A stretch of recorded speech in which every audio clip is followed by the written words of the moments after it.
So yeah, in that seat.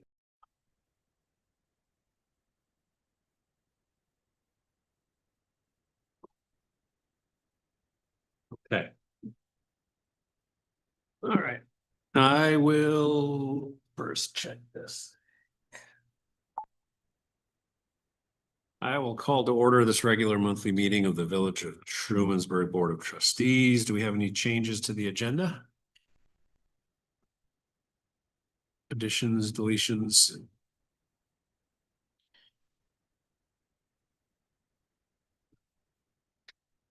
We're gonna have a EMS executive session item, yeah.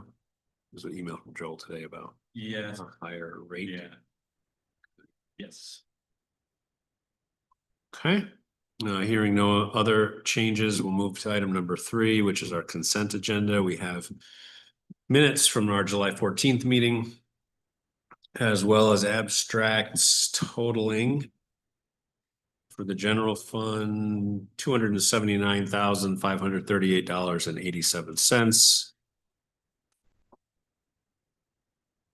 Water fund totaling $116,511.52, and sewer fund totaling $24,731.85. Would someone like to move the consent agenda for approval? So you have a second. Second. Any comments, questions, or need to pull anything from the consent agenda?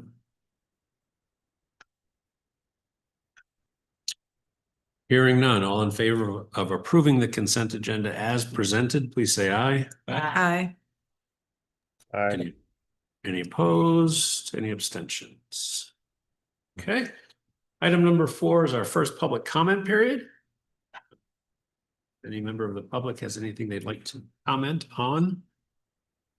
Now is the time. Yeah. Good, how are you? Right. Good. I don't have to go to the microphone. Or the microphone. Yeah. I would personally appreciate it so I can hear it as well. Steve Darfler is remote, so. You got it, Ben. Tell me if it's too loud. Does it sound all right? Sounds great. Brilliant. Okay, so I'm Robin and this is Corey Wilcox. We're of 25 Lake Street. We're here to discuss the storm of May 15th that everybody is familiar with, I'm sure. I did have Mayor Rodan show up the one day to talk to us. We also were in touch with Dustin, is it? Dustin? So the culvert right next to our street was, or our house was compromised. Water came floating through into the house, flooded the basement, which we took care of that. Insurance didn't like that. So we did that out of pocket. Our problem is our driveway was very compromised, buckled, the whole nine. We're told that engineers are gonna be coming out to visit our village to check on how things might work better. So my question that or our question that we have is, we would like to have the driveway, well, we need to have the driveway replaced regardless. We were hoping for some kind of help with that from the village. I know that we had spoken to you and there are no gifts, if you will, for village members, but again, we did reach out to our insurance company and they will not cover it. Our other problem is if we get it fixed without knowing what the engineers are gonna do, one, we don't want water to come through and destroy it again. And two, we don't want somebody to come in and rip it up to start working on another process. We're not looking for a handout or anything free, but if we can get some kind of compensation to help us with fixing that too, that would be fantastic. So that's really all I have. I don't know if you have questions that you want to ask of us. So first I have to apologize because I do have information for you. I just haven't had a chance to get it to you. We, as you can imagine, have had other similar concerns and requests coming out of that storm from other village residents. So we've been kind of finding out exactly where the boundaries of what the village can and can't do exactly are. You know, conceptually, we have an idea, but knowing, you know, what does the letter of the law say in these circumstances is what we've kind of been working on the last couple of months. So that's on me for not getting back to you. You know, it's mid-August already, so I apologize for that. You know, we have more definitive, unfortunately, it's not very helpful Mhm. in Okay. terms of any type of way for us to accommodate your request on a discretionary basis. Mhm. There is a process that needs to be followed for you to make a claim. Okay. And then, so I think the easiest thing, rather than going into it now, would be for me to email you the information I should have emailed to you a week or so ago. I can do that tomorrow, or Jessica can send it to you tomorrow, and then we can follow up. We'll provide detail on what's allowed and not allowed. And then the ball will kind of be in your court, how you would want to proceed once you see the detail. So that information will be about financial, correct? Yes. So that would be great. I would like to see that. The other concern, like I said, is you've seen the way the culvert is. The water went up, came back down and went underneath our driveway. So if we put a driveway in exactly the way it is now, again, this storm may have been once in a lifetime for us. It could happen again next spring. We don't want to spend $10,000 and have it get swept away. Annually. Exactly. And again, yeah, it's, you can't predict it, so. Yeah, we have had conversations with our engineering team. They do feel that culvert is sized correctly. Which doesn't mean that it can't overflow again. But they're not of the opinion at this time that there needs to be any changes made to the culvert. So my thing was when the came up and over all the grass and things that were there, all that got swept away as well. So now it's like a different slope. Should it be when we have our driveway done, should the driveway start at the edge of that? So if it does come up and over, it goes over the surface of the driveway rather than giving it any kind of opportunity to work its way underneath. That's what I want to try and find out from an engineer. I don't think a person coming in from just going and talking to the people to pave it, they're going to look at the footprint that's there. They're going to replace the footprints that's there because that makes sense. Mhm. But we just want to cover ourselves. Especially if we look at the paperwork you give us and find out that there's zero you can do. And then again, it happens. So. That's a good question on the paving piece. So that's my next, that's the big thing right Moving there. forward, what can we do? What should we do? What steps can we take? And again, that's like from an engineer's perspective, so that's hard for, obviously you can't answer that. Right. But that's a major concern moving Yeah. forward. No, that's understandable. I think fundamentally, and this is the conversation we're having village-wide with our engineers when it comes to our stormwater plan. Fundamentally, the question is, do you, as a village or as an individual, do you size infrastructure for a 500-year storm or for a 100-year storm? And the engineers and meteorologists are calling May 15th a 500-year storm. Now, our 500-year storm is going to become 100 years. So I mean, that's a whole nother conversation. But in terms of sizing infrastructure for what is most likely to happen, not what is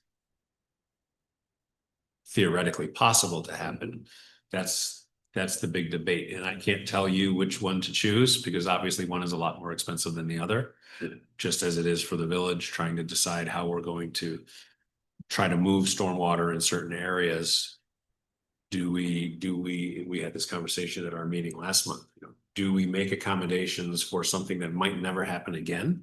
Exactly. But if it does happen, we'll be glad we did it, or do we make accommodations for what is likely to happen, knowing that if a May type storm happens again, some things will still be overwhelmed. And it is hard because we have the insurance and of course we don't have flood insurance because we don't live by water. So we weren't worried about that. So what do you do? Yeah. So, Yeah, I mean, I certainly can't give you any advice either professionally or personally when it comes to Right. how you spend your money, right? But I can provide you the information on what the village can and can't do with respect to assistance. I'm happy to provide that via email, just so we can go into more detail. okay, brilliant. Then would be maybe Dustin, pardon me. Would he be able to reach out to us with any kind of, I know he's the one that kind of does a lot of the maintenance around, if I'm not mistaken, correct? Yeah, he's the supervisor of our DPW. I'm sure he may have opinions on, the driveway surfacing, but I don't know. I think you would want to ask for different opinions from different folks, Right, not just, because he's the DPW supervisor, doesn't make him an engineer either. right. That's why I was hoping to catch them and I would have ran home and if they came through, I don't know if they came through or not yet. I don't know that they necessarily see engineers.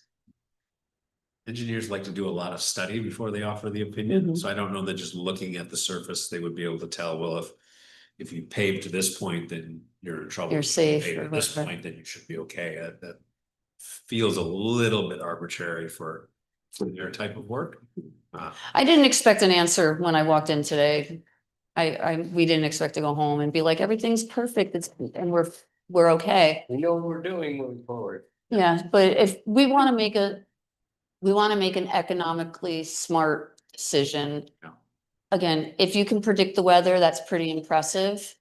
If you could predict how much things would cost, that'd be even cooler.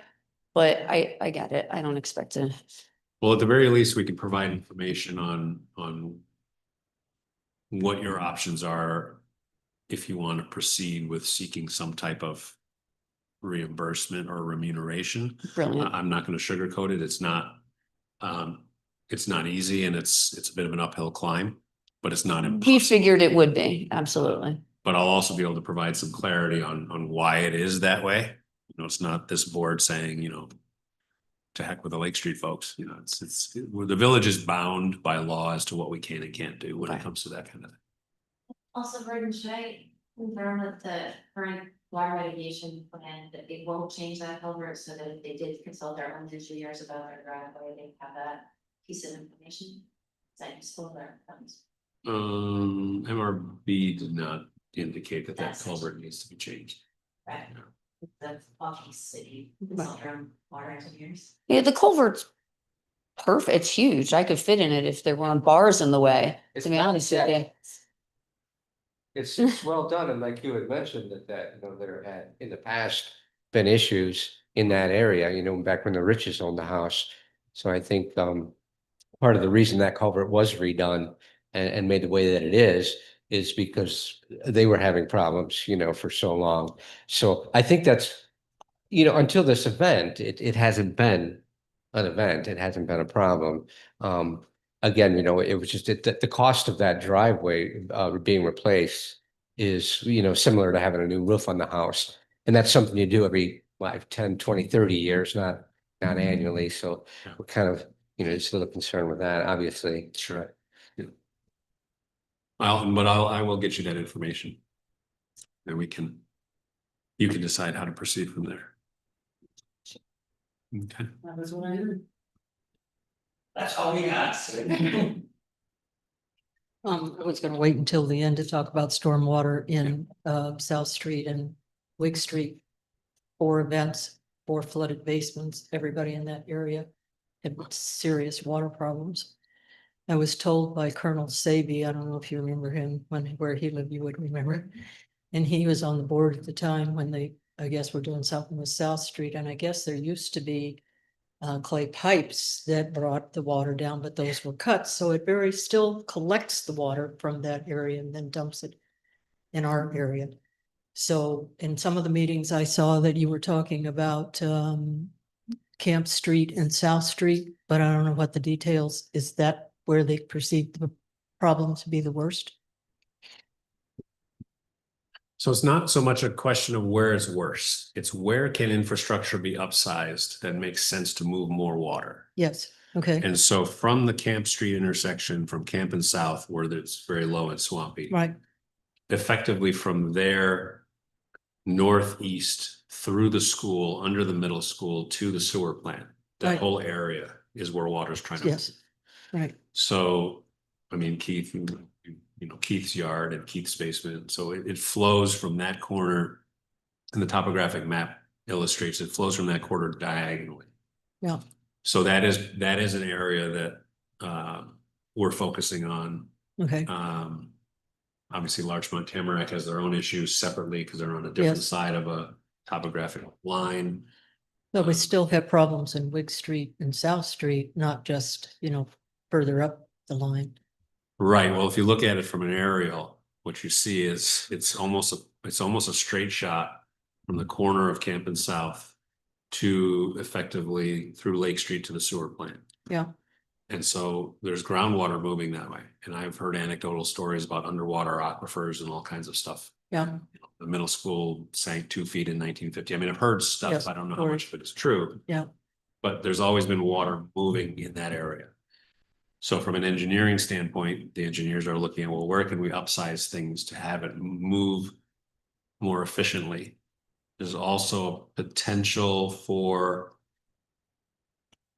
It's a possible potential for maybe some retention in some areas so that it doesn't all move at once. So those are the kinds of things that are being investigated. There's nothing formalized or finalized.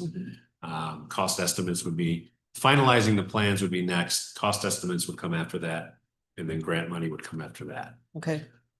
Well, then the other thing I'm concerned about is if indeed you make that a business zone over here at 14 and 16, that will, because you can't park on the street, although every single day of the week, there's somebody parks flat in the middle of the street. I mean, on the side of the street, so it's only one lane. So, but anyway, so then that would mean paving in the back, and that's even more runoff for us to look at. Yeah, so I don't know what their plans include in terms of paving. They're on a different, so I'm thinking of this. We'll have to make it available at some point when the plan is finalized. But I'm thinking of the topographical map. Water flows in a different direction from 14 and 16 Elm than it does from South and Camp. So effectively Camp House, if you want to think of it as Camp House and the old Legion, those apartments are at the top of a Yes. break line. Yeah, So Juniper Manor and 14 and 16 Elm actually flow towards the creek behind the Creek. laundromat. So I don't think that anything that happens there would necessarily affect South and Camp. But it is a Yeah. consideration from well, definitely parking is an Right. issue as well as. I mean, I didn't want to move to a residential area, to be honest with you.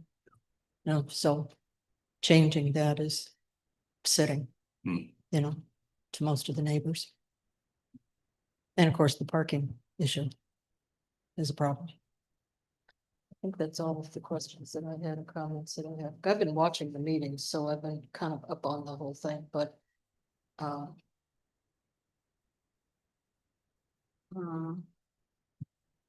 think that's it. Makes sense. Sure. Seeing no other members of the public present in person or online, we'll go to reports from representatives. Annie's with us via Zoom from Tompkins County. Ann. Hi, Mayor. Yes, reporting from my residence on Swamp College Road. Yes, water issues are something we deal with a lot at the county too. It's very frustrating. So I thank you for dealing with that as best you can. And it literally is a moving issue. You deal with something and then it does change over the years. And I'm sorry to the residents who are having issues. Let's see, at the county, some updates are we did pass our diversity, equity, and inclusion policy. I think I had mentioned that meeting or two ago. So that did pass. There was some discussion on whether we wanted to soften or change some of the language because of some of the mandates coming down from the federal government. And in the end, we decided not to. So we passed it as it was, and then we also passed a resolution regarding using some funding to do a study on the impacts of a possible establishment of a countywide minimum wage that exceeds the New York State minimum wage. And part of our thinking, we've been talking about this for a number of years, because of the high cost of living here. And of course, we would, we're going to have the group look at legal as well as economic effects to people who work here, people who have businesses. So stay tuned to that. We appointed, the legislature appointed Brittany Earl as the Commissioner of the Department of Social Services. So she hit the ground running in July, at the end of July. We looked at the TC3, Tompkins Cortland Community College.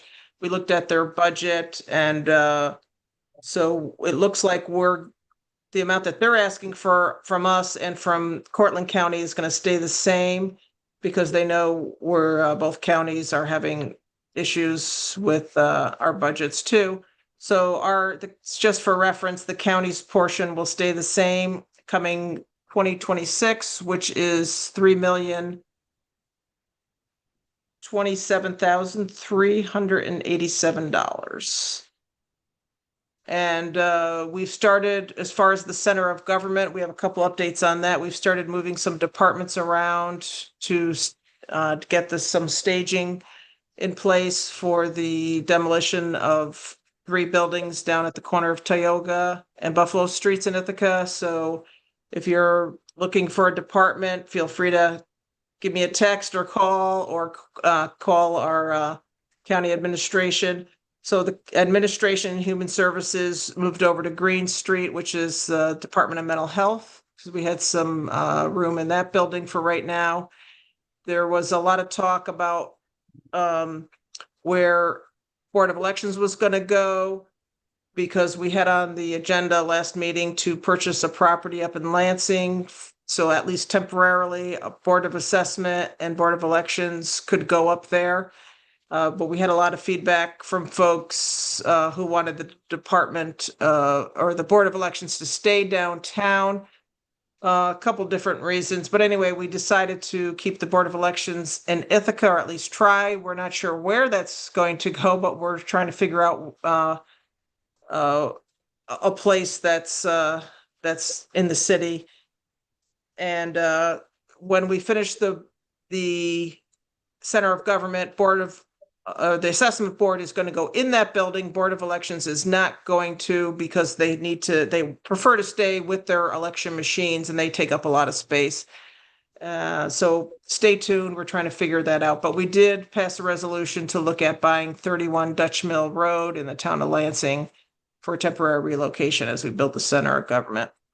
And we also passed a resolution to look at finalize negotiations on the old Burger King site on Route 13, Meadow Street, to be the county's code blue shelter. So that's when it gets drops below 32 degrees of where to house people, no questions asked. Well, I'm not saying we put everybody, I mean, there are certain criteria, but there's no questions asked as far as we have to shelter anybody that shows up on our door. But there's a matter of where people are going to go. Families, we keep separate from individuals. So it's the old Burger King site, and that's also we're leasing that space. And that's also going to be, we're working with the city of Ithaca to do a hub space, a central place where people who are needing services, either downtown or in that area, or at the encampments, or at the Code Blue shelters. So a place where they can go during the day too, because that is, of course, really important. We don't want to throw people out at 7 o'clock in the morning. Let's see what else here. We are still seeking input on the center of government. We have some different designs. up now than even a couple of weeks ago when I saw you. So if you go to the county's website and look at center of government, you could give input on what you'd like the building and the site to look like and what services to be available as far as parking and being able to access the building. Let me see what else. Sales tax is the last thing. As far as the June 2025 sales tax for the county, it's on par with what we budgeted. The June sales tax was up a bit. Some other months were down. So overall, the average is about what we were hoping for, or planning for. So for the county, it was up 8.14% year to date. That's up 6.96%. Municipalities for the month of June were up quite a bit. They were up 21.12%. So that's, I don't know if I've ever said that number before for any increase at all since I've been here. But so yes, municipalities were up 21.12% June this year over June 2024. And year to date, municipalities are up 7.10%. And that's all I have. Questions for Ann? Oh, thanks, Ann. Annie, to the best of your knowledge, is the RMR program funded for 2026? No, not yet. That'll be part of our budget process. So the rapid medical response, I believe we only had the grant, we had the grant funding from New York State that only went through for this year. So we're going to look at how to fund it for next year. I can't recall if we've applied for any grant funding, but we'll be talking about it at length and over the next month as we get into budgets. We're starting our intense budgets meetings in September. But I know it's a priority for the county, and we're looking at least all the legislators that I talk to, it's a priority to keep that funded and possibly either expand or at least flex the hours, because now that we've learned where the need is, we want to make sure we have folks available for those times. Okay, much appreciated. Thank you. Let's see, reports from this board, starting with me. I have a couple of executive session items. And then, as is our habit in the summer, are we in need of our August 25th meeting? I don't have anything. I don't have Present. any. I don't think I have any. Nothing for me. So just, That's a budget session, Oh, that's actually a very good point. but that would be different. I can bring that up when I ask about budget sessions. I don't remember answering yes to that date. I didn't have to do that, so we can avoid it. I won't be available that Well, night. then let's not do that. So let's go ahead and notice the cancellation of our board meeting for that evening. Okay.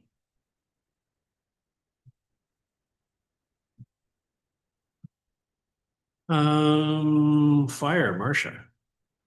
I wished I hadn't left my paperwork on my kitchen table, but I do recall in my memory, we had 24 calls last month, and we are up 40 calls from last year at this point. And I think probably a lot of it had to do with water, windstorms, whatever, because we had 1 week where we had 25 calls in a week. So and currently now they're just organizing the firemen's parade for the fair that's upcoming, and they didn't have anything else that was pressing.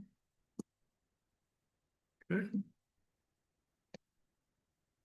EMS youth and staff. I don't have much on youth.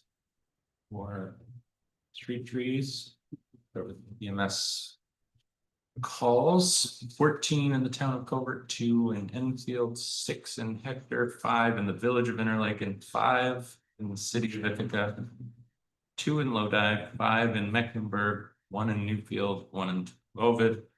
Or excuse me, 2 in the town voted, 1 in the village voted. 18 in the village of Trumansburg, 37 in Ulysses. There are also 2 that were not clear where they landed, so I have to follow up on those. But the total is 100 per month, which is Wow. probably, yeah, 10 to 20 more than normal. The only other thing I wanted to talk about is that you all remember we changed our billing company. Mhm. And one of the primary hopes as far as operationally, obviously there was some advantages just because they were easier to work with than our previous company.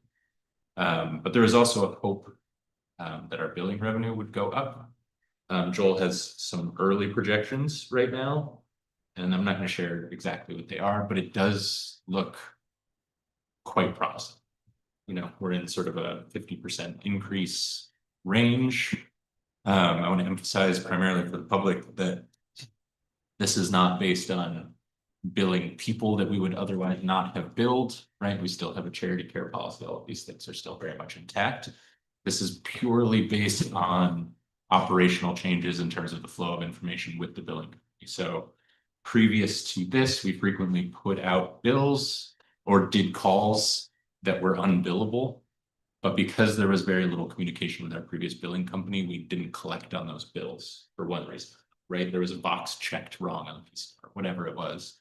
So now when those issues happen, the billing company calls us immediately and just says, hey, like, check this out, right? It's flagged, it's very, very dynamic, and it seems to be working really, really well. The feedback is very good from the department.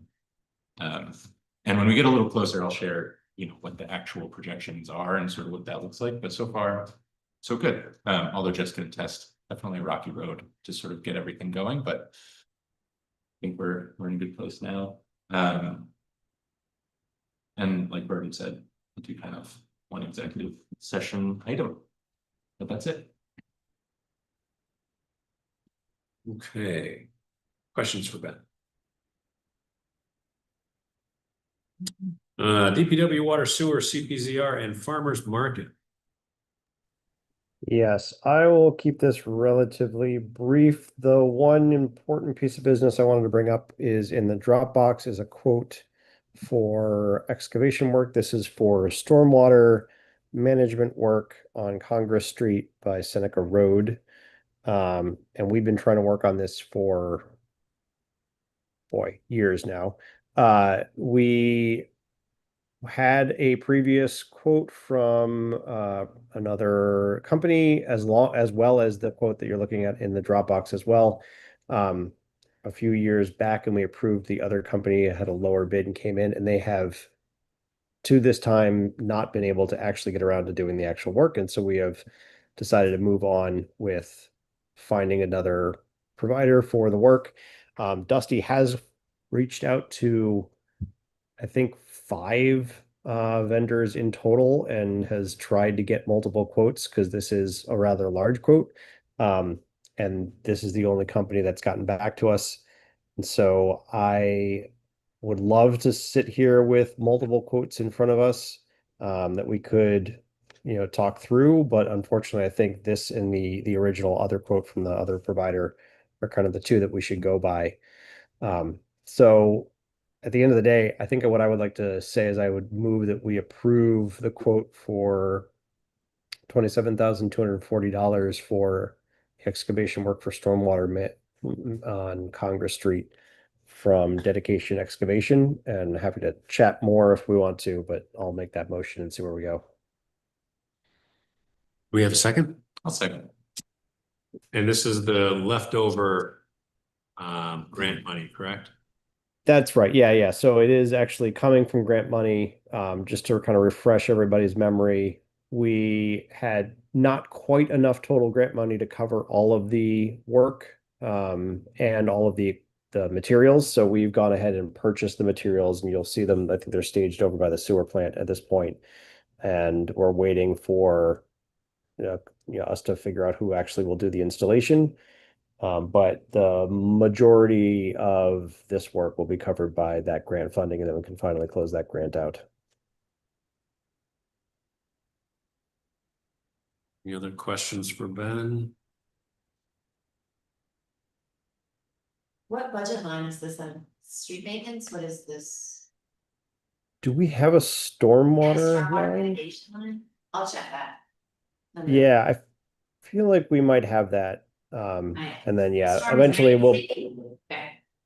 that might be the case.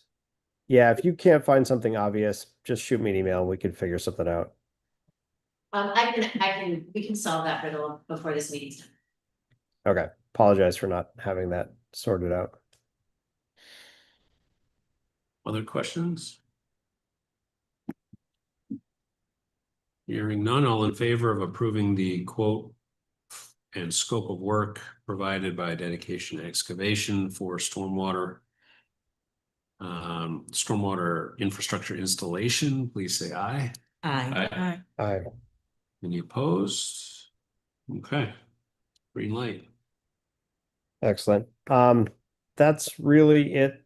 Nothing much else of consequence to talk about for CPCR Farmers Market, though I do hope to have something more on both those fronts, maybe in September, or a little bit later in the fall for the CPCR stuff as we keep moving forward. And sorry, we do have storm sewers contractual, in the general fund. Okay. Great. Okay, police, Joanne. Yes, I will start with the chief's police report. We had 434 calls in July. 4 calls were outside of the village, within the town of Ulysses. They were all traffic complaints. There, within those 434, there were criminal investigations, 2 domestic disputes, 2 harassments, 1 trespass, 2 criminal mischief, 1 disorderly conduct, 7 mental health investigations, and 5 motor vehicle crash investigations. There was 1 disorderly disturbance during grassroots. And then as far as non-criminal investigations, there were 123 property checks. 1 property was found to be unsecure from our property checks. 163 108 were uniform traffic tickets, 75 were parking complaints, 60 of those were for during grassroots. And then 16 informal inquiries, background checks for pistol permits. And then from that, so something that we've talked about and we've already approved is the EV, putting the chargers in for the vehicles. And something that Chief brought up to me that we should be considering is zoning enforcements for those parking spots. As far as like what would be considered enforceable, who can park there. If somebody can park there and not even have an EV, we would actually have to consider that. We talked about perhaps placing a sign and what would actually deter people from parking there too, because it would be a challenge to have a car towed.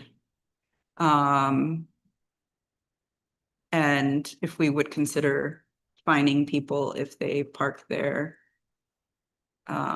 without actually needing to use that area. And then discussing like what the complaints would be if people that actually need to use it can't because somebody else is parked there.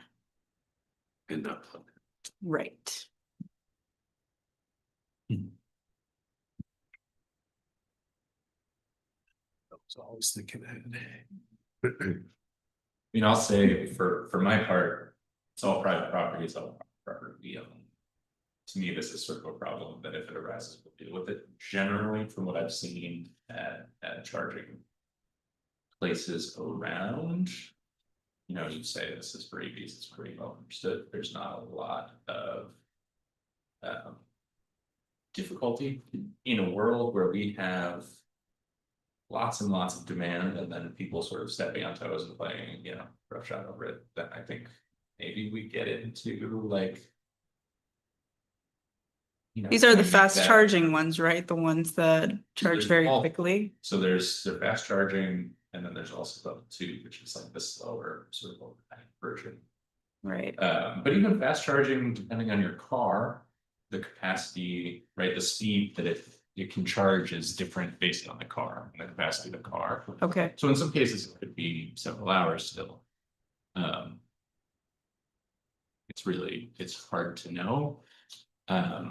One thing that I know that, or I believe that Tesla chargers will have an idle fee. So if you're plugged in and then you just like, if you plug in and you charge for an hour, but then you sit there for 8, we'll charge a fee for the extra 7. I believe that I wouldn't swear to that, but that doesn't really help if someone just parks there. Yeah, I right don't, in the way. right, I don't know that Joe's worried about someone plugged in, taking Right, too right. long at dinner. I think he's thinking, you know, if I park my truck there, It's for sure. And to me, honestly, it comes down to demand. Right? I don't really want to strictly take away parking if we're in like the farmer's market and we just need all the parking that we have. Right? I think generally EV chargers are reserved specifically for EVs that are charging by design, and I think that makes a lot of sense. At the same time, we're a very rural place. I don't know what the demand for these will be, right? It seems premature to me to sort of say, hey, these are reserved forever.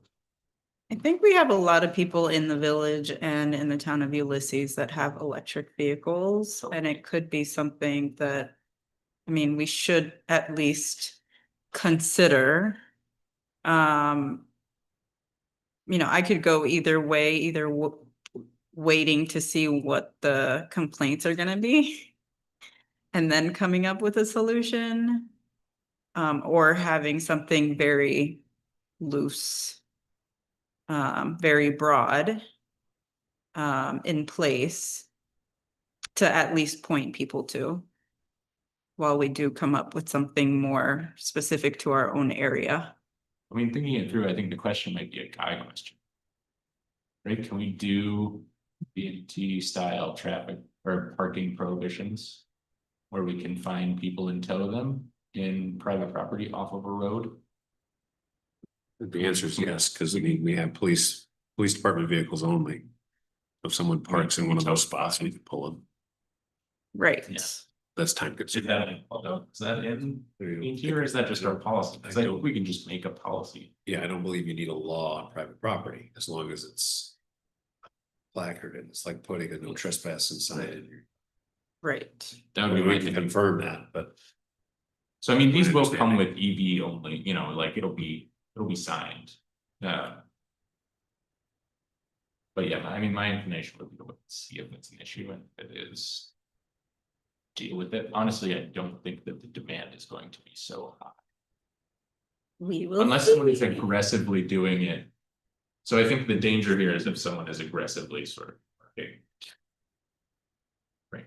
I think that's Right. the most likely scenario, and if that comes up, we can sort of cross that bridge. I mean, there's gonna be 4 chargers. Well, really, there's gonna be 8 if we count the level 2, so one person parking sort of in the way is not really going to hinder it. But I could be wrong. Hopefully I'm wrong, right? Hopefully the demand is such that like this becomes an immediately pressing, you know, top of mind issue for all of us. Mhm. That would be fabulous. Mhm. Okay. Well, I will still keep it on the thing of just things to watch out for, just because, I mean, we do get complaints about different things, so maybe keep that as like just something to track. I did notice that they are starting to do work here, and they started to do work at the other location too. Yeah, the Um, farmer's market's nearly done, and this start out. Nice, Hopefully started. great. Well, that's exciting. Keep an eye. That makes. Yeah, just something to feel think like about. this, but And then something kind of related to parking is, and I guess road signs is, we do get complaints about our road signs that they are not very clear, which is something that I did bring up very quickly last week or last month. We did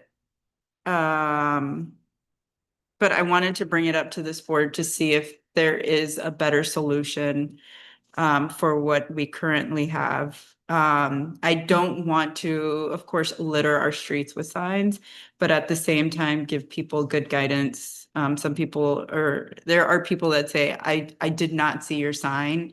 When I go out there and look at it, it's valid, I feel.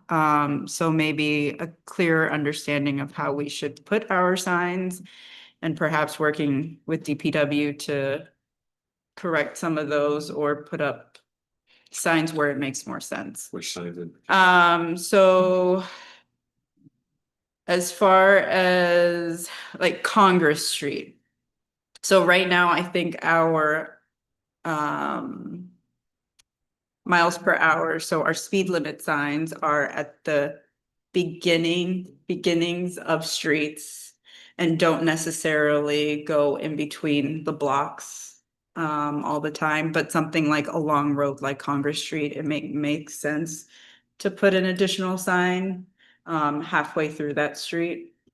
I think everybody within the village has an understanding that it is 25 miles per hour within the village other than Main Street, but perhaps people that are visiting do not, which is what I hear often from the chief, is that people that are residents are complaining on behalf of their visitors, family members or friends, that they did not see a sign and they got a ticket for speeding. So something like Congress Street where it's kind of, when you look at all the other streets, it's kind of a longer street than any of the other streets. The other thing that I was thinking about is the signs for parking. We're always talking about how we have limited parking, but our current zoning or traffic law is that you have to have all four wheels of a car on grass and off of pavement. So people do get tickets for having even two wheels or slightly being on the pavement. And we have, of course, gotten complaints about that because people are issued parking tickets. Of course, it's going to be more during the daytime because people park in the daytime than at nighttime. So having either revisiting that particular parking, the way that it's written, or having additional signs that say no parking on pavement, which we only have two in the entire village. One on Wig Street and one by the library.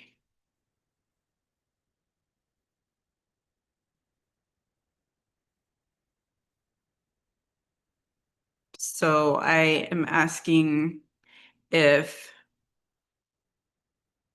we either need to revisit that and really decide whether it's worth, having people avoid parking all over town and putting more signs up for no parking on pavement, or allowing people to park on more streets.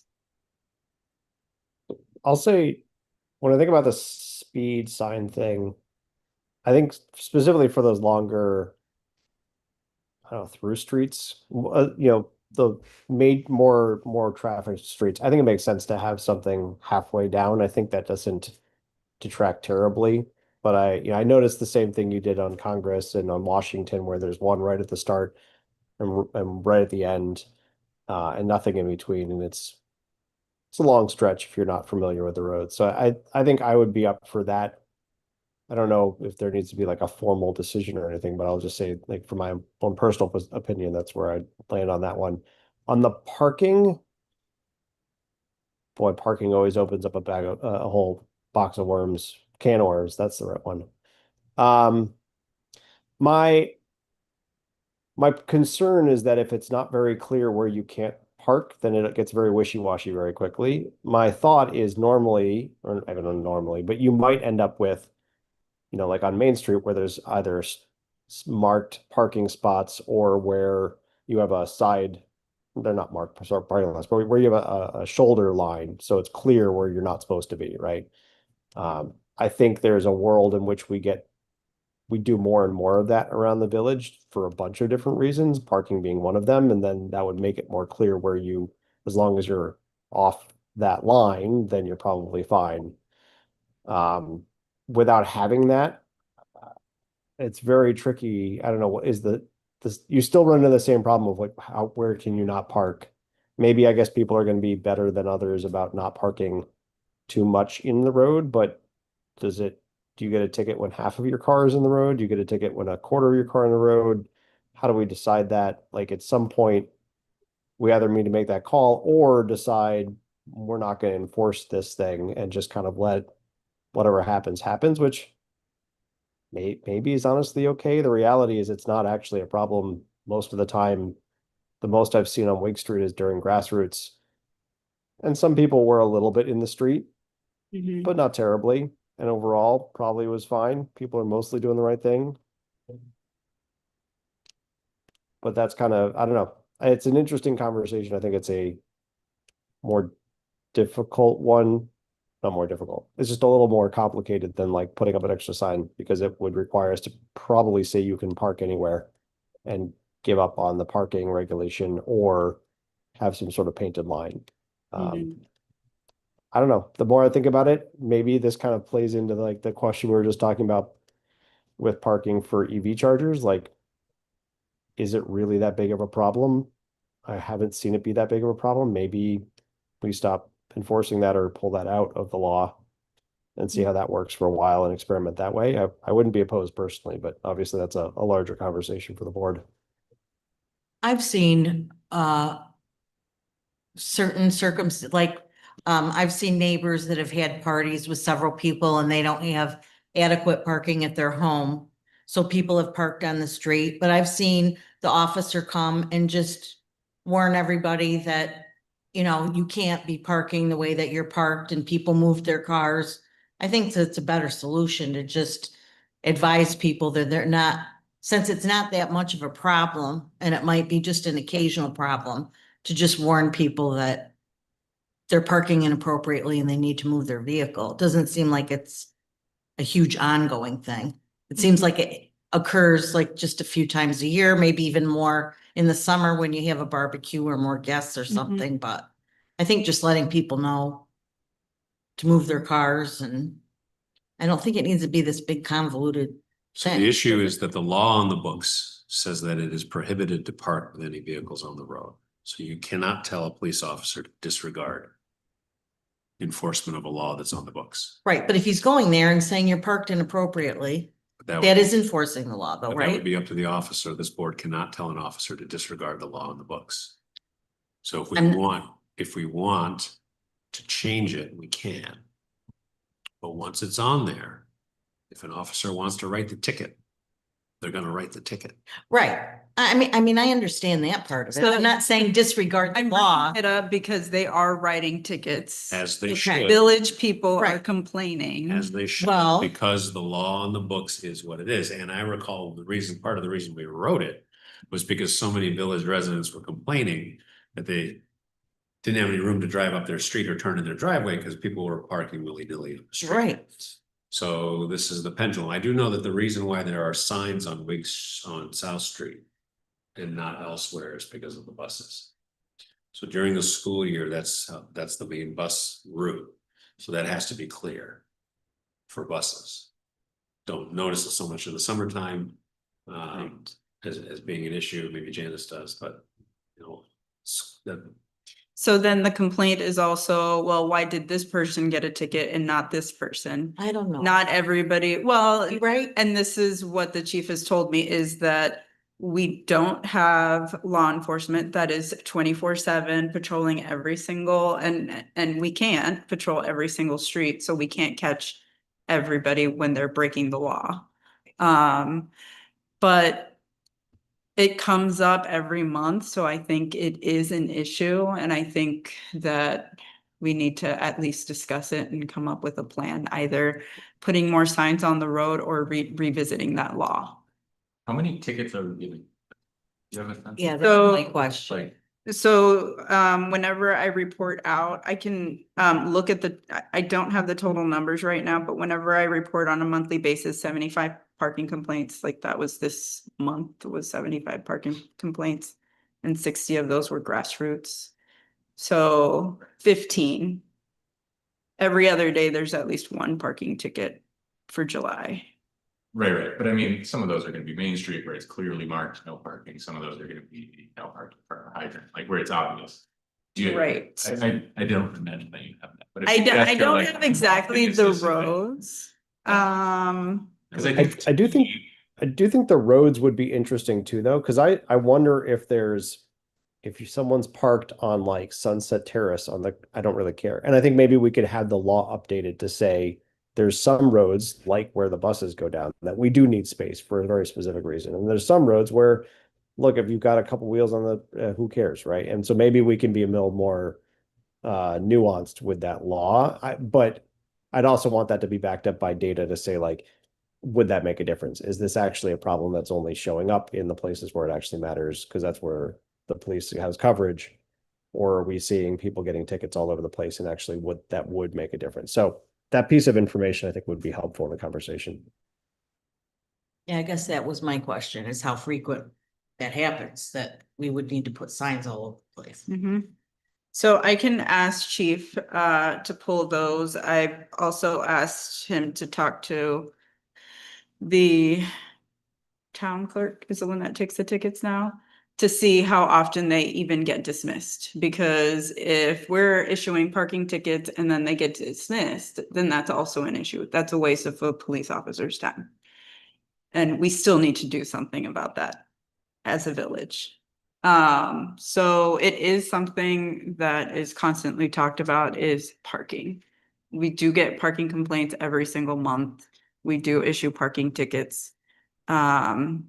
People can either choose to pay the $25 fee, which apparently is low for our area, or actually go to trial, which is a lot of work for a parking ticket. But if people are willing to do that work, to miss time out of work just to go and fight a parking ticket, then that's a problem.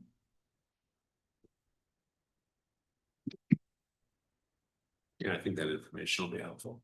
How often and which streets. We can revisit.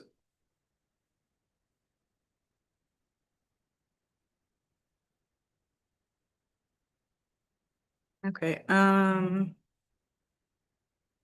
right, I will talk to the chief about that. Let's see. So another thing to bring up is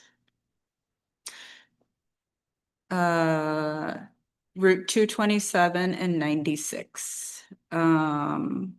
Which I've witnessed this myself is there's a lot of increased traffic on Wednesdays because of the farmers market. A lot of walking. People walk to the farmers market. And so the chief brought up potentially adding a crossing guard there on Wednesdays during market. That would be someone there, would be there helping people cross the road. And hopefully avoiding cars and 18-wheelers. Once a week for 3 hours. during market season, which is from May until October.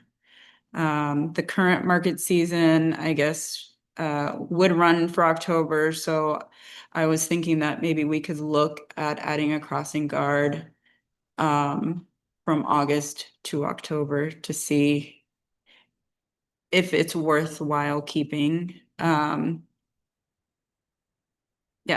so that is. When you said Joe had someone in mind. Yes, so somebody actually brought up the idea of having a crossing guard. And is a resident, someone named Rainey. That said that if there were a crossing guard, that they would take that position. This would be in the police budget. Yeah, so we have a crossing guard budget. Of course, it is only, right now, it is only for what we had planned, which is the crossing guards that are at the schools. So it would actually be an increase to the budget of $540 for 3 months, for 3 hours each week. So I haven't thought about this a lot, but my first sort of gut reaction is that having a crossing guard. I guess I would want to talk to Joe about this, or someone who has experience with it, but there's two intersections, right? Like there's two spots where people cross. Having a crossing guard at one of them seems to complicate the other and make it more dangerous. Maybe. I'm not sure if one crossing guard like let people cross and then kind of runs over to the other one and lets people cross, because then you have just a mass of people. I'm not sure how that works. I Like the think logistics. so. The way that the school one works is the person is standing. Let me get this right because I am really bad at directions. On Wig and South Street on the southwestern side of the road, there's one person and they guide them either north or south in the afternoon, Right, yeah, go both ways. So. or north or east, sorry. So it's one person standing at one corner and then either guiding them. So the trick is, so you have to understand that. Think of a police officer directing traffic at an event. Right. The crossing guard supersedes the crosswalks.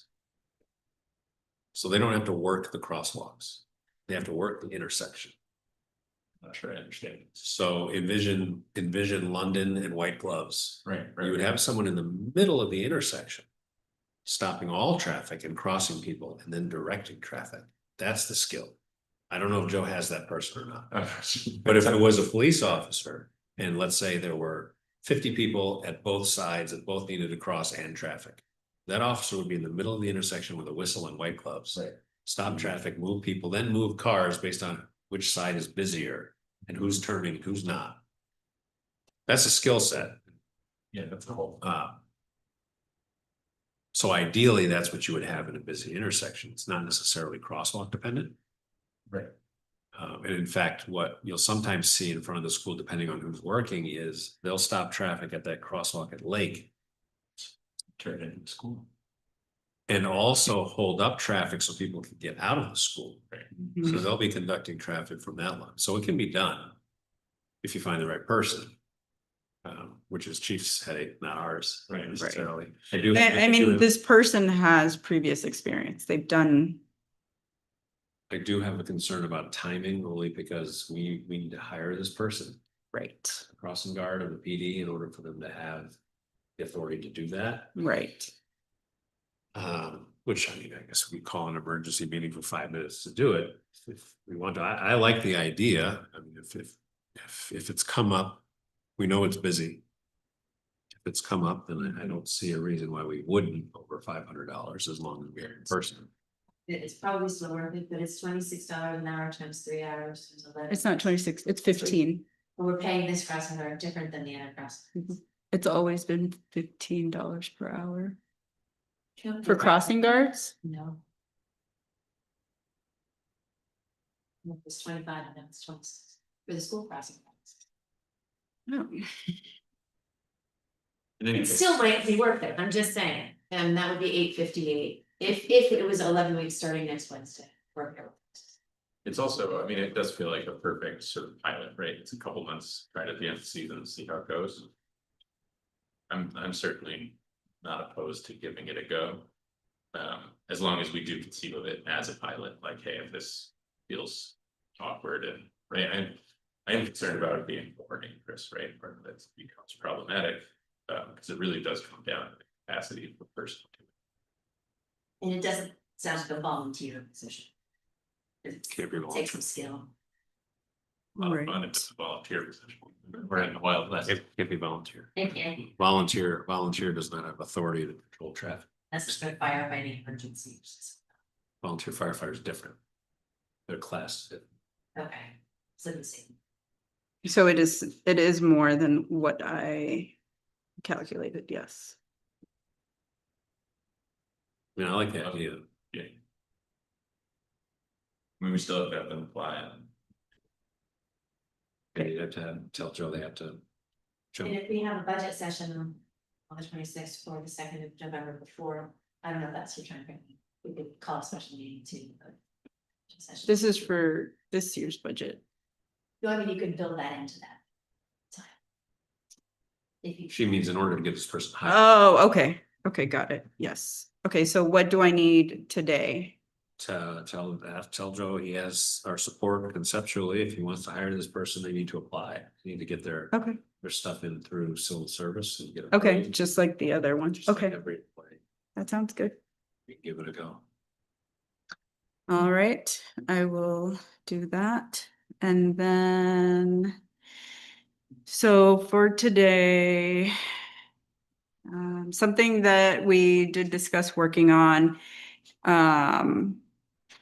through, I guess, the beginning of the school year is walking safety. And I think that there will be some posts on the police what is it called, on the Facebook page for walking safety leading up to the first day of school, which is not only helpful for students, but also parents and people that really like to walk on the streets and not use the sidewalk. So just look out for those, hopefully. Do you know who would make them? Yeah, I think it's gonna be I'll send her a Mackenzie. note to try to remind, so the sheet reminds to send it, and we also. Yes, please. And if those can be, I guess, on the newsletters too. Yeah, Yes, thank you. And that's all I have for today for now. Okay. Clerk treasurer, Jess. couple items of feedback on recent topics. One would be the parking spaces and in front of the EV chargers. The chief thought of this after he met with Joanna, so he sent me a text before this meeting saying, does the board want to consider a camera on the site at the farmer's market to watch for vandalism? If you do want to consider that, the cost is $1,800, which would be a 5-year contract for services. So similar to the cameras that do have visibility to the station care. We just wanted the board to consider that. Reach out to him or Joanna presumably if you want to move forward. And then linked to that is, do we then want to start in this for some drip campaign to let the public know about the EV chargers? So when we have an open date pricing structure. We'll start. Okay. Letting people know. I wasn't. Because people will be like, what's going on there? What are those things? You know, so maybe, why don't I say, put some bullet points for you to edit, and. Sure. So that I'm ready, so it's not like, okay, they're up and running, tell them this week, but I don't have anything in place. Yeah, I mean, I think so I think that's a great idea, and certainly when they're open, we'll want to let them know. Generally, EV chargers are kind of a known quantity, so if you have an EV, kind of know what they are, how they are, and we'll post them. They will go on, like anyone with an EV will be familiar with the different platforms that tell you where the chargers are, and they'll list pricing publicly and all of those things. So we'll be searchable for a much wider audience. But for sort of more general consumption. For our general public to know what's going on in this. Okay, cool. I'll connect with you on that.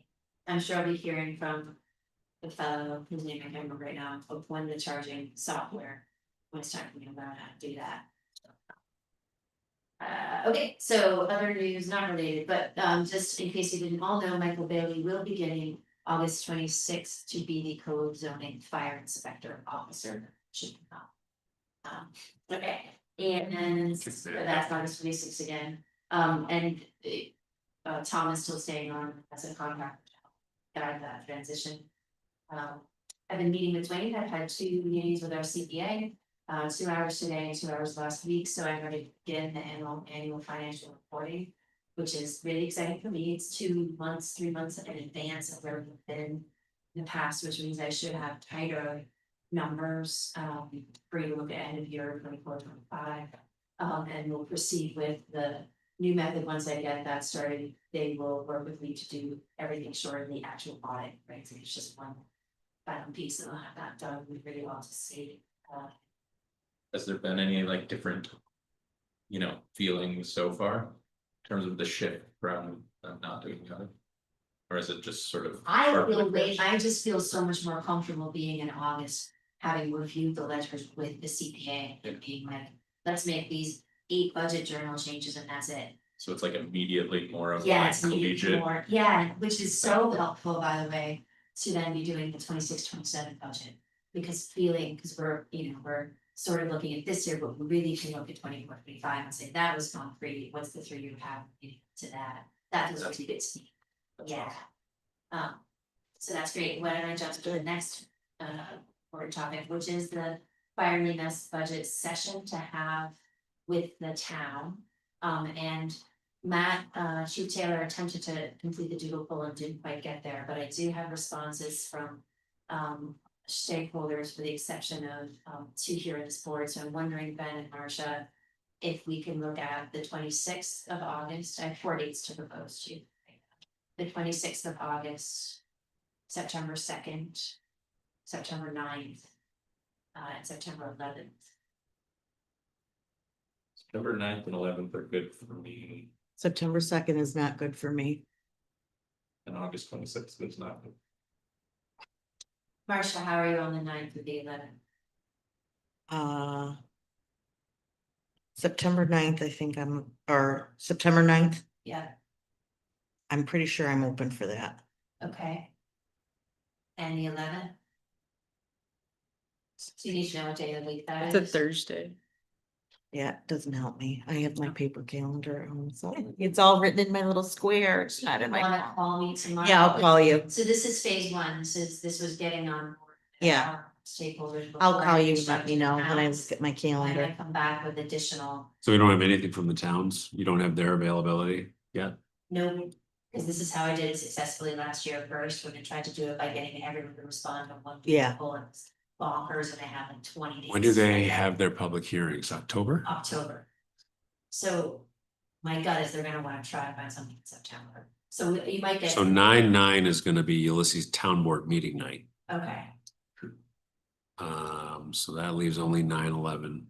so then do you all wanna comment on add further September dates right now that you're available, and I can connect Joel and Matt?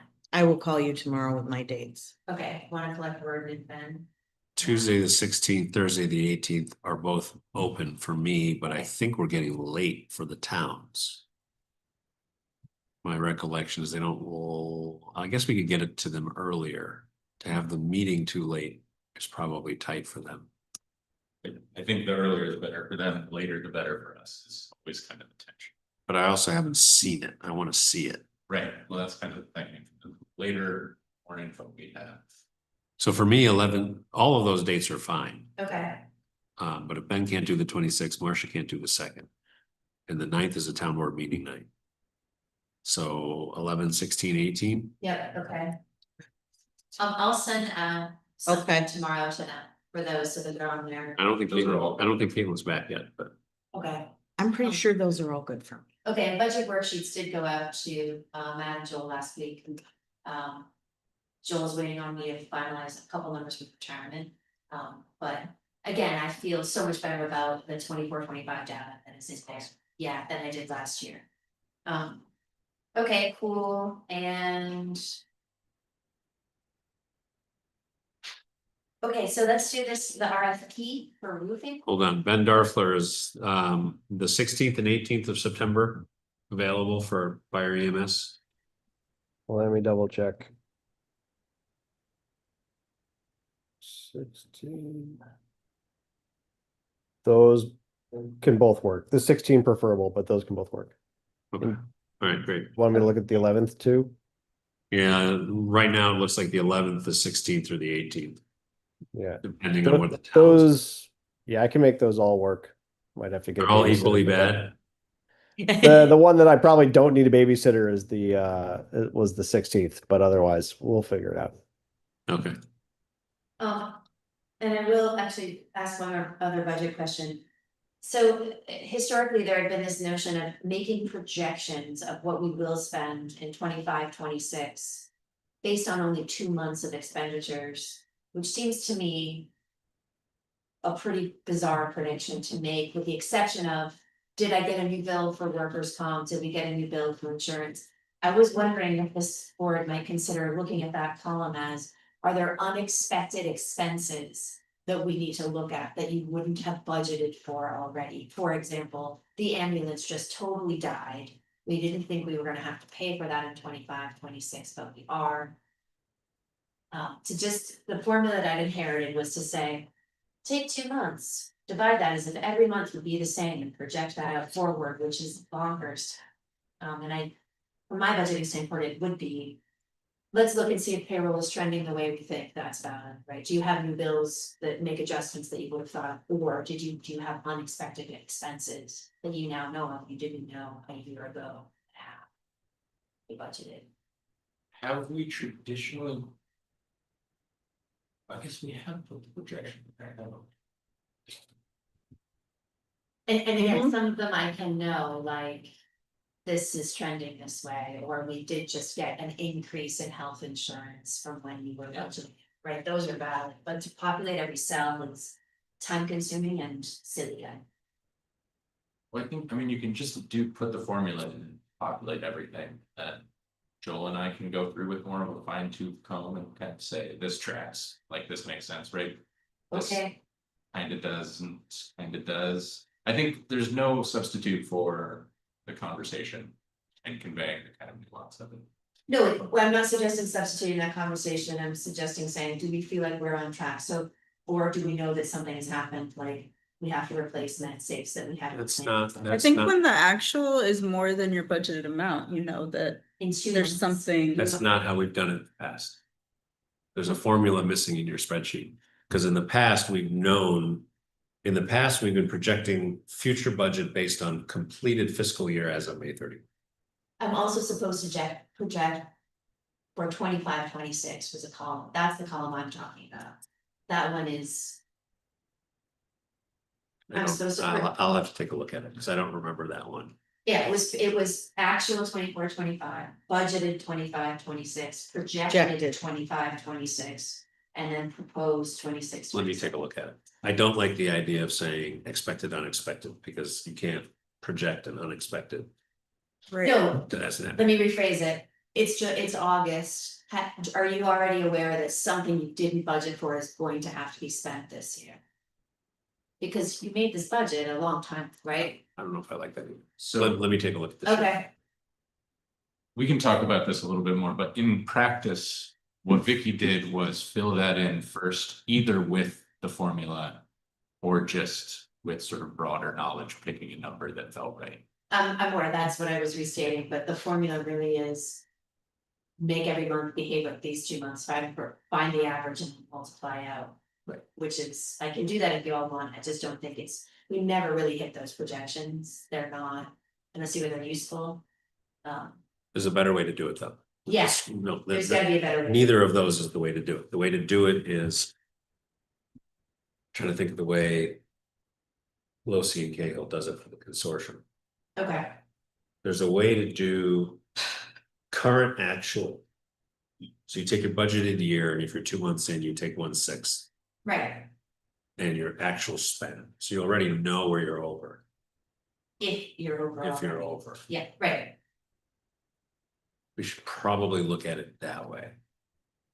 Cause the other thing is, you have an actual budget, you aren't supposed to go over. If you budgeted something in your contractual and you're close to budget, you can't spend more, you gotta put it off into the next fiscal year. Can't is such a strong. Well, I mean, if you can postpone it, you should postpone it. I can say should there, if you have to spend it, and you make adjustments, but. Anyway, we'll Okay. look at the. Alright, I'll re-raise that then. Okay, I think that's it for budget, which is always a delay. I do wanna ask about, the RFP for the roof. Because my understanding is we want to put out an RFP for the roof, and this will be only the second one I've ever done, and so there's a template in Dropbox. Martin, are you looking at that? Okay. I don't mind us addressing it here, but I did see it's under new business on the agenda as Oh, well. sorry, I can stop, thanks. Okay, I really don't, Yes. I really don't care either way. thanks, Ben. All right, we'll come back to that. Yeah. Old business, continued discussion of zoning change for 14 and 16 Elm. I see Ben has put together a couple of maps for us. Yeah, so I was hoping to have nicer maps. This is literally like what I could do with, a photo editing software on my computer in 5 minutes. But it gets the point across. I think it shows what we're discussing as far as shifting the boundary of the commercial district to include the two properties, 14 and 16 Elm. I did finally get a response back from County GIS today. I think someone's finally looking at this, but they didn't get me an actual final PDF for us to review.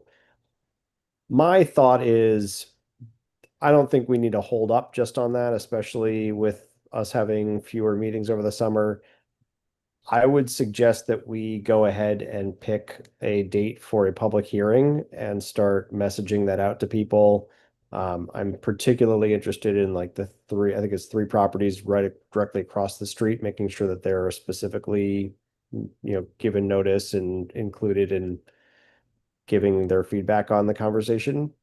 And we can use the two pictures that are in the Dropbox to start that conversation by the time we get to probably the public hearing.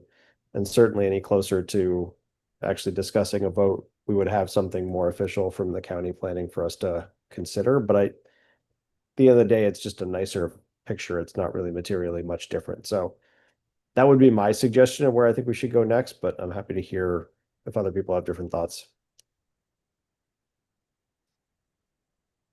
Mostly concerned with public input, and I feel like the public hearing is kind of the path we've laid out to get that input, so I'm game. I do have sort of a technical question, which is, can you make the zone so it does not include the whole parcel? Huh. You just do a bubble that's not the full parcel? Technically, you can. I went back and forth up with Guy on this quite a bit, and he would strongly urge against it, that when you go down that path, you end up with a whole bunch of open questions about what actually matters for, consider like side setbacks. If the property line doesn't fit with the boundary of the zone and you build something kind of close to that boundary, what do side setbacks look like? Like he just has a lot of concerns and questions about how do you actually manage that. If you think about, for instance, building a house and you have to have X square feet, does it count for the whole lot or just the part that's zoned residential? So it's like, it's not impossible, but it ends up opening up a bunch of like, you probably need to go through with a fine tooth comb and make sure that everything really is very clear about how you manage that situation. So we could, I think it's not something I would suggest doing in this maybe motion if we really felt like that was important. I feel like that would probably want to happen as part of a larger zoning change rather than just a map change. And can you remind me what the determination was? I know that we were thinking of engaging the CPZR on sort of the like gray area boundaries, is that, where's the process? My expectation is if we move ahead with this and we get to adopting it, and there's a whole bunch of ifs and steps to go between here and there, that then opens it up to the CPZR looking at, oh, hey, look, this zone's different. What do we want to do? We're already talking about commercial. We should probably think about this area a bit more now. That could just be organic in the way that like the CPZR is already thinking about this zone and now it's shifted a little bit and we should think about it more. Or it could be more directed from this board to that committee to say, no, for real, we want you to actually specifically look at this and think extra hard about it. Either way is fine. I don't imagine it'll change the reality much. I think if we make this change and adopt it, the CBZR is going to take a look at that zone and figure out what to do with it or what to propose back to this board around it.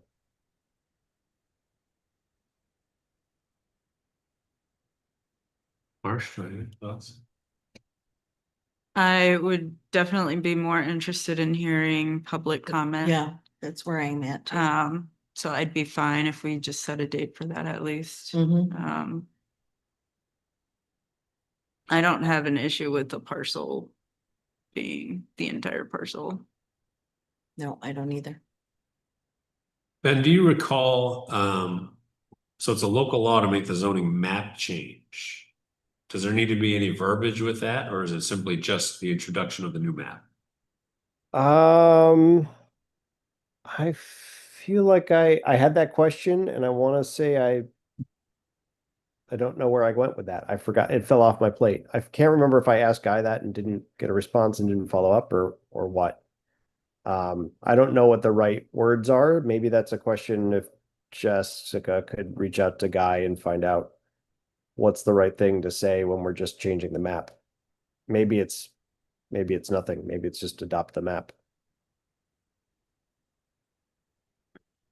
That'd be my guess, because the map isn't actually, right, the map is referenced in the zoning law, but it isn't, doesn't seem, I don't know, it's definitely a guy question, but I The would zones are, guess that it's. the zones are defined, but it doesn't, the zoning doesn't actually enumerate, it doesn't list tax parcels. So Right. there wouldn't be a change to the Right. document. I mean, aside from like that area that is obviously changed to red, I do have a question like about the new neighborhood and why what is it called? Trumansburg Nursery wouldn't be considered commercial, I guess.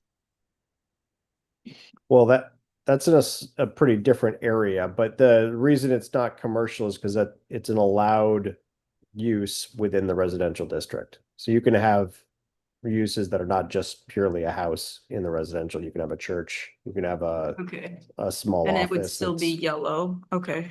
Churches, Right. daycares. Mhm. Okay.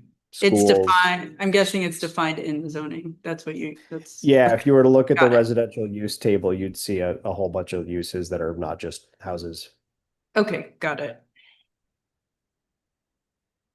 Yeah, so the change here to include these, which were residential and did have a number of uses, you could Airbnb be, or a bed and breakfast being one of them, which they were operating under. They would like to operate as more of an inn, which is not allowed in residential. So hence the ask here. Okay. So then pending clarification on the actual, because we have to introduce,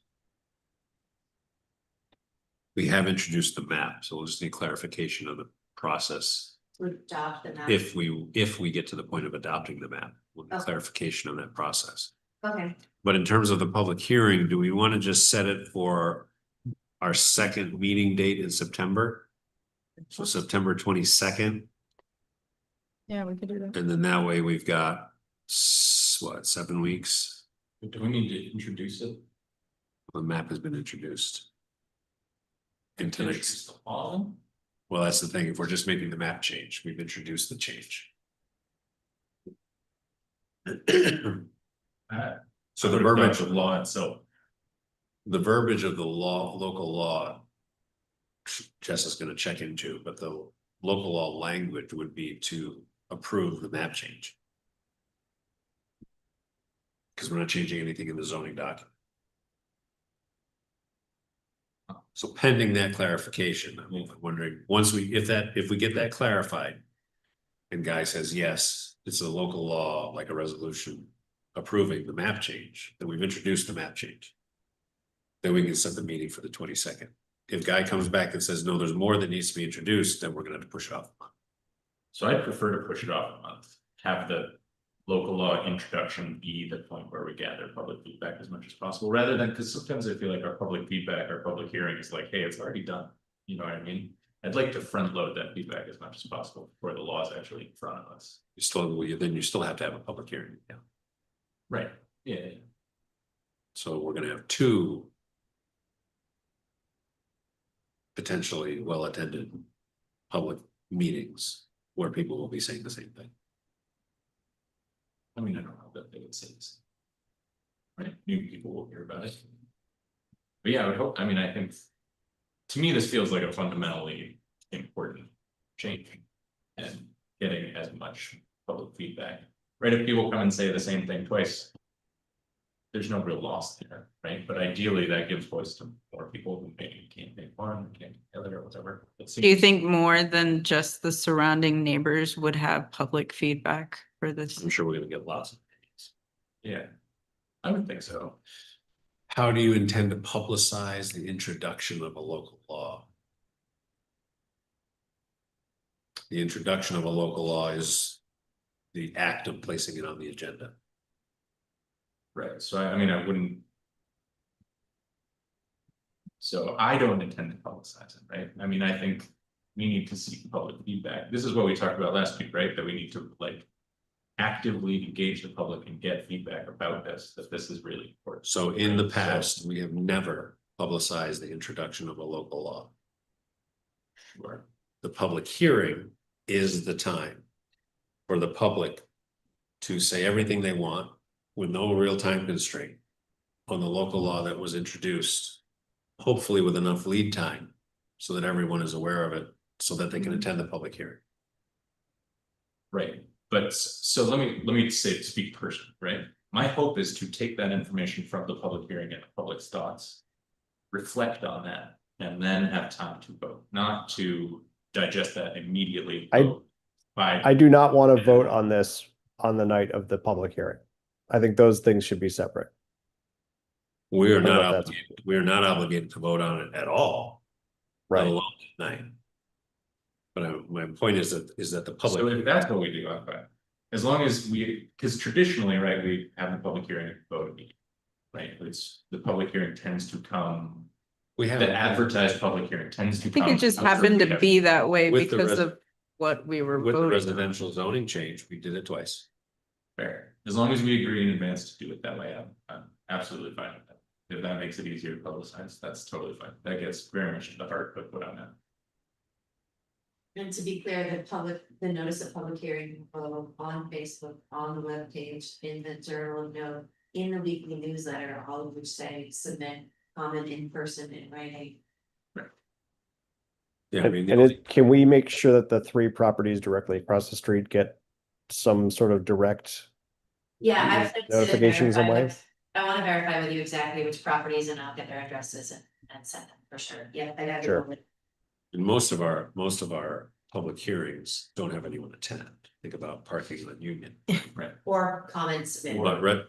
I'm thinking more of like budget, where we've done work for months, and then the public hearing is sort of a because no formality. one shows up. But if you think about the first iteration that CB's Yard delivered, the residential zoning change. We held a formal public hearing. And then we decided not to vote because we decided there were substantive comments that Ben wanted to take back to CPCR to reconsider. And then changes were made and then we had to hold a new public hearing. So that's fair, but I think, our budget is sort of the opposite, right, where we get the most comment on the night of our public hearing when it is literally too late because if we don't pass it that day. Right, then we don't. When was the last time someone commented on my budget? Janice, when was the last time you were here to comment on our budget? I think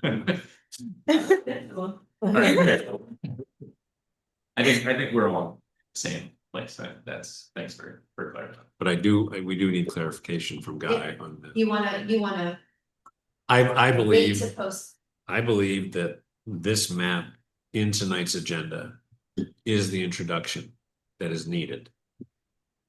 Guy may say, no, there needs to be language associated with the local law.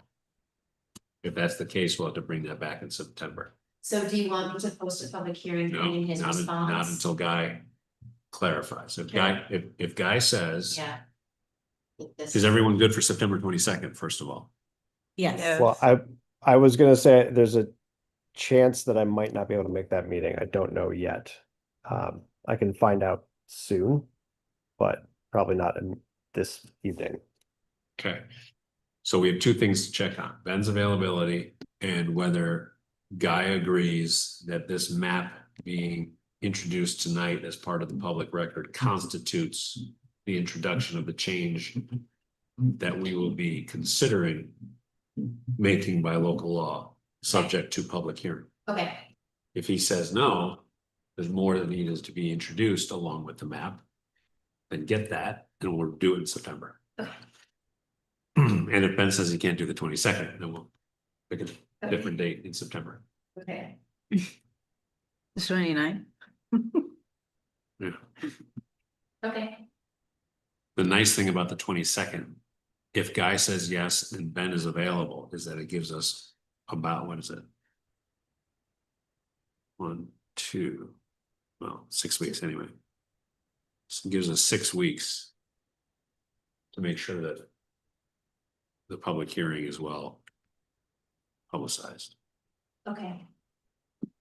Wait, while we're talking about that, do we want to look at October 13th as Indigenous Peoples' Day?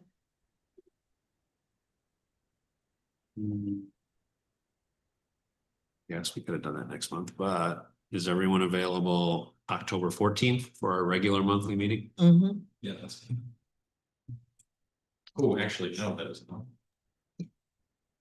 Right, because that's not the Monday, because that's Columbus Day / Indigenous Peoples' Day. Right, that's the 13th, so we need to move that. Right. You can't do the 14th. I can do the 15th. I can't do the 15th. It's market day. Oh, right. Unless we start it later. At 8.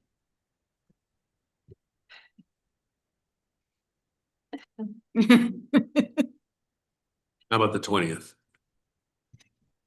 Good for me.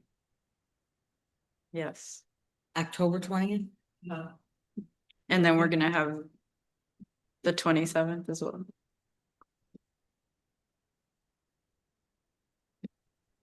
Looking at Ben. Yeah, I can, that's CPZR, but I can move that around. Let me, yes, I can make that one though. Is that too late in the month for bills? No,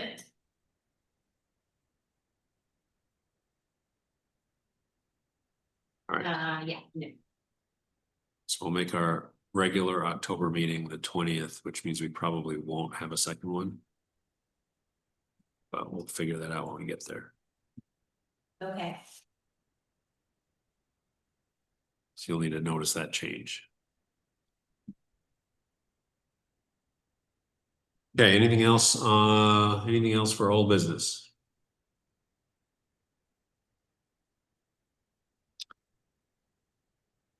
New business. We have a possible RFP for roof repair. Why, Ben, why an RFP rather than the regular? process? There is a single quote that we got, which in talking with the DPW, they're concerned is a fairly low ball and likely to go over. And even at that price, it is above the we can just approve it amount. It was 50K, if I recall correctly. yeah, So for our procurement policy over 435, we have to go for a quote for a sealed bid. Is the Uh, plan re-roofing everything? Well, so that's what I was actually curious about, just how do we, this is my first time around, or one of my first times around too with this, how do we give clarity to people bidding on exactly the scope of work? It's not in this notice. Is there something else that we give them? Do you know how that works, Jessica? I think we need to give them the scope in this RFP. I think it needs to be clarified. It can also be deeply clarified if the board feels it needs to in the bid form itself, but I can isolate. I mean, we know the section of the roof it needs to be, it's everything except for whatever the DPW just did immediately above the front offices, but I can't describe it any better than that. So. Yeah, perhaps getting I that schematics I of feel that. like, right. I feel like that we need like Clint or Dusty to make this more clear. I know Clinton had concerns over just some of the crimes that you always find when you rip up a roof. And that I think he wanted to call some of that out in advance so that people are aware you're probably going to encounter X, Y, and Z. Please make sure you include that in your bid so that we're getting kind of apples to apples comparisons. So I think there's a little more that needs to be specified here or in some appendix or something. So the way that I generally do this is to write a pretty fleshed out scope of work in the RFP, because generally the response to the RFP, like if, Could be more useful, right? and it can become part of the contract by reference, right? So then the contract references the RFP and their proposal, and Okay. then that becomes your official scope of work. And that way it is apples to apples. It's like, this is what we're holding you to. Everyone sees the same thing up front all the way through the process. It's all the same.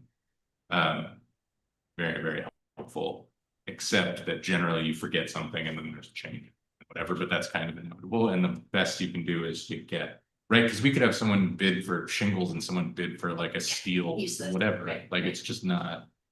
Okay.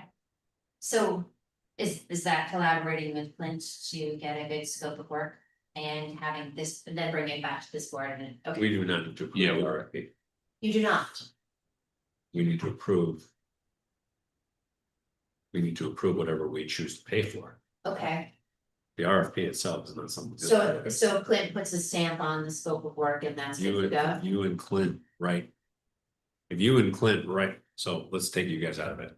If Chief writes an RFP for something Yeah, and then comes back with bids, and this Yeah. board looks at it and says, well, why do we need this? This is completely out of line. This is completely out of the scope of what we would be wanting to pay for. That's on him. okay, So if you and Clint put together something that covers the scope of work, there's nothing for this board to approve okay, until quotes come back and we have to decide, are we gonna pay XT thousand for what's described here? If what's described there doesn't make sense to us, then that's on you and Clint. We come back to you guys and say, what the heck were you thinking? come on jokers, okay, all right. Jess, I will say that this is my everyday. So if you want to just run it by me, Yeah, I was planning on, yeah, yeah, it'll just be a quick look, but I can. okay. Thank you, Ben. Mhm. Thank you, Ben's and Mayor, okay, one other question. So I don't even really need to worry about the timing, there's that, but that part was like confusing too. When are we trying to achieve this? When do we think we wanna put this out to bid? Do I not need to worry about that until, no, I do need to worry about that, because you're saying we can just put this out at once. Put this out. The problem is you're not gonna get any contractors to bid on it for this fall. So let's inform the timeframe more better than that. We can seek bids for as long as we want, right? So what do you suggest there?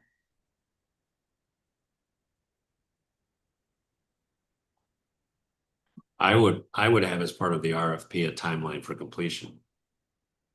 So if we get a good quote from a good contractor and he says I can't get to it till May, that'll be part of our consideration.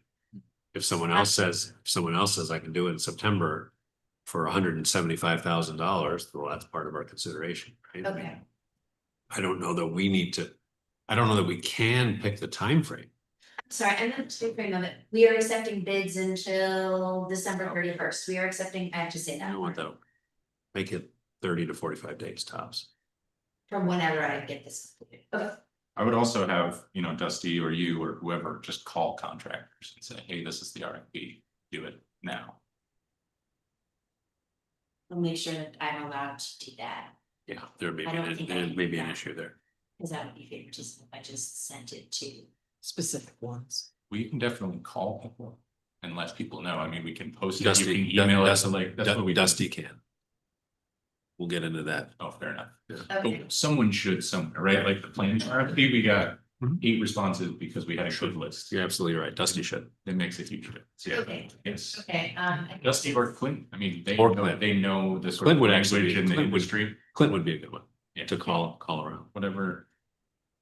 I think that's all the, it could, okay, so then based on the timeline, then I'll pick the next village meeting for them to be opened. Okay, very good, thank you. Which really at this point means October. Okay. Mid-October gives plenty of time. Okay. Maybe by then, some of these contractors will be starting to think that they're gonna work in the future. Sounds like optimism. Okay.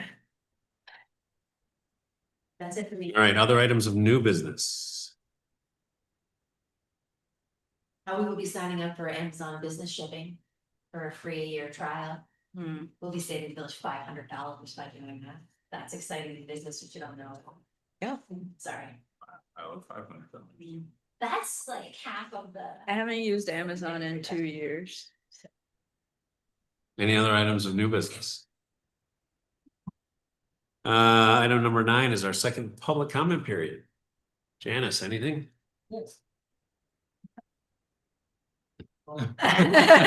Jess, can you give Janice the mic? Yes, For Ben Darfler's benefit. Microphone. So, I just want to comment one more time, what happens on South Street? The parking. Yes. There are 2 churches in the neighborhood. On the same block, across the way, the library, when they have meetings or programs, etc., they have additional parking. Where does that occur? All on that first block. Funeral home. And if you have funerals or weddings at either of one of the churches, big problem with parking all over the place. I have had people park in my driveway or park and block the driveway so I can't get out. And I just, we also have the food bank. Food bank, a lot of cars and they come hours in advance and line up, and those are all illegally parked. One of the signs that's on South Street, right, in its first block is laying on the ground. I don't know how it got that way, whether somebody hit it or it's just been laying there. And of course, I don't really think the verbiage is very good there. It says park off pavement fully. First of all, that's bad English, but I prefer what you said, park off pavement. So, and then a lot of the properties, even on Wigg Street, do not really have parking that can go off, especially on the one side. It drops off into a ditch, so that, again, people park right in the street. And there have been times when I come up, because I like to come up that way in that direction, that there are people parked fully on both sides of the street, so only one car can pass through. And that's not counting when the buses and all the parents that drop off of their children. So,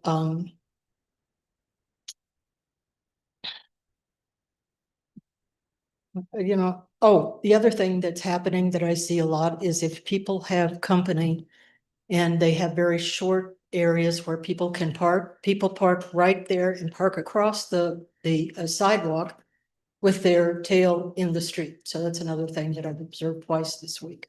Look, really? With their boats and whatever. So, if you're a homeowner there and you're trying to get out of your driveway, it's tough sometimes because it's only one lane and you can't see. So I guess I have come and complained about this so many times and I don't feel like anything ever happens with it. And Ben dismisses it as not being a problem where he is. I'm just going to start calling the police every time. I don't know what else to do to try to solve the problem.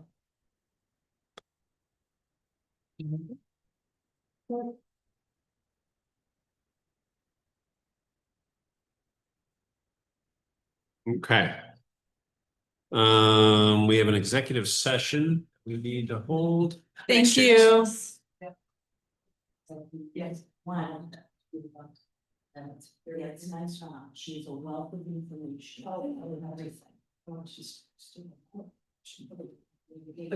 She does. Well, that's a great thing. So there's her number. That's no fun thing. Okay. So I would entertain a motion to go into executive session to discuss personnel matters and current or pending litigation. So moved. We have a second? Second, All in favor? Aye. aye. Let me stop the live stream.